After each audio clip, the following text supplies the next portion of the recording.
Assalamualaikum warahmatullahi wabarakatuh. Perkenalkan, nama saya Ika Priharyani, NPM 1903050100, kelas 4B, PGSD FKIP, Universitas Muhammadiyah Magelang. Video ini saya buat untuk memenuhi ATS atau Asesmen Tengah Semester Evaluasi Pembelajaran yang diampu oleh Bapak Ari Suryawan.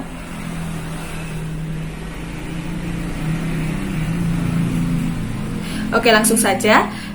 Apa itu definisi dari evaluasi dalam proses pembelajaran? Yang pertama, secara harfiah, kata evaluasi berasal dari bahasa Inggris atau evaluation, dalam bahasa Arab yaitu al-takdir, dan dalam bahasa Indonesia berarti penilaian. Akar katanya adalah value, dalam bahasa Arab al-qimah, dan dalam bahasa Indonesia berarti nilai.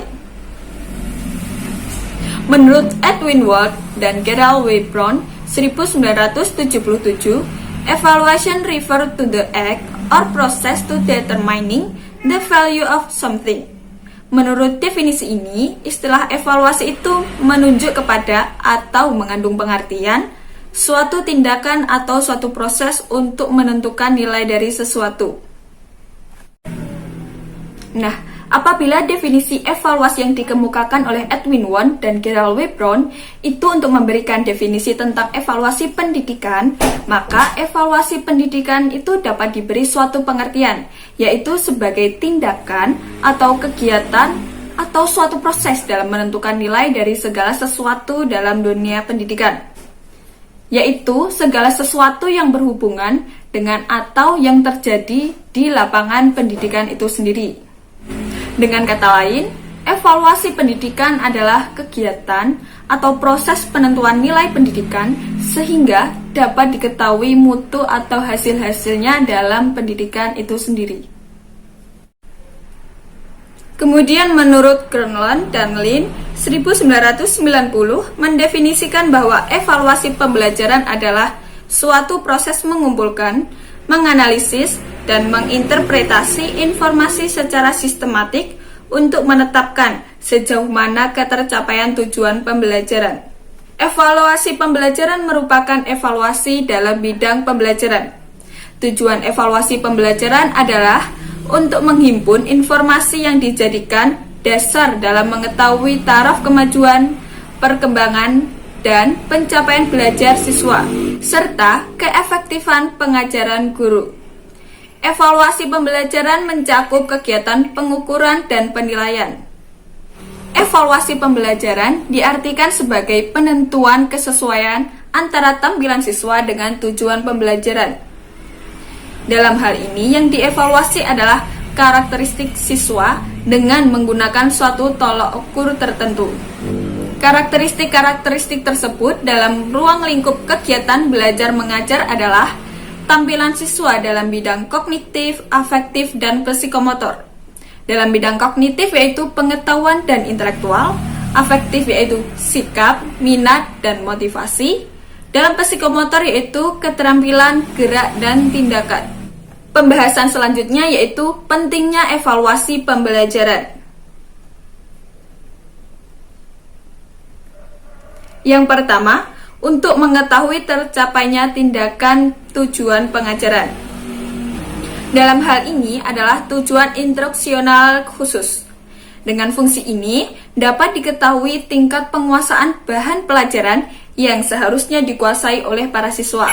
Dengan perkataan lain, dapat diketahui suatu hasil belajar siswa yang dicapai. Yang kedua, untuk mengetahui keefektifan proses belajar mengajar yang telah dilakukan oleh guru. Dengan fungsi ini, guru dapat mengetahui berhasil tidaknya ia mengajar dalam proses pembelajaran. Rendahnya hasil belajar yang dicapai oleh siswa tidak semata-mata disebabkan oleh kemampuan siswa, tetapi juga disebabkan oleh kurangnya berhasilnya guru dalam mengajar. Melalui penilaian, berarti menilai kemampuan guru itu sendiri dan hasilnya dapat dijadikan bahan dalam memperbaiki usahanya, yaitu tindakan mengajar berikutnya. Kemudian, bagaimana seorang guru bisa menjalankan proses tiga ranah afektif, kognitif, dan psikomotor dalam pembelajaran? Yang pertama adalah aspek kognitif. Untuk aspek kognitif yang digunakan adalah klasikal dalam mengajar, memberikan motivasi kepada siswa sebelum memulai pembelajaran, menyampaikan materi dengan memakai metode ceramah, tanya jawab, diskusi, dan lain-lain, memakai bahan pengajaran dari buku pelajaran dan LKS, dan memberikan tugas atau evaluasi kepada siswa. Kemudian dalam aspek afektif, apa cara yang digunakan dalam pembelajaran? Yaitu adalah untuk aspek afektif, cara yang digunakan adalah langsung menegur dan menasehati siswa yang berbuat salah dan memakai metode teladan.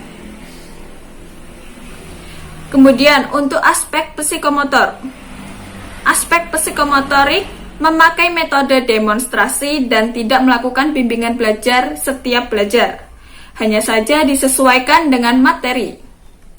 Misalnya materi Asmaul Husna. Bimbingan aspek psikomotor juga dilakukan ketika hendak mengadakan acara program, yaitu sholat duha bersama-sama. Faktor pendukung dalam proses belajar melalui bimbingan afektif, kognitif, dan psikomotor adalah gedung sekolah, yaitu sarana prasarana yang lengkap, media pembelajaran, dan sarana prasarana pengelolaan kelas yang cukup memadai. Sedangkan faktor penghambatnya berkaitan dengan motivasi belajar siswa, perhatian siswa terhadap pelajaran, keluarga, sumber perekonomian, kelengkapan alat-alat belajar, dan guru itu sendiri. Kemudian pandemi COVID-19 memaksa pembelajaran secara online. Lalu bagaimana penilaian yang dilakukan secara online? Pandemi COVID-19 telah mengubah pola pembelajaran secara masif. Proses pembelajaran yang mestinya dilaksanakan secara tatap muka sekarang berubah menjadi sistem pembelajaran jarak jauh atau daring. Demikian halnya pendidikan di Indonesia. Sejumlah daerah telah melakukan penutupan sekolah dan menerapkan pembelajaran daring atau jarak jauh. Hal ini dilakukan dalam rangka meminimalisasi cepatnya penyebaran COVID-19.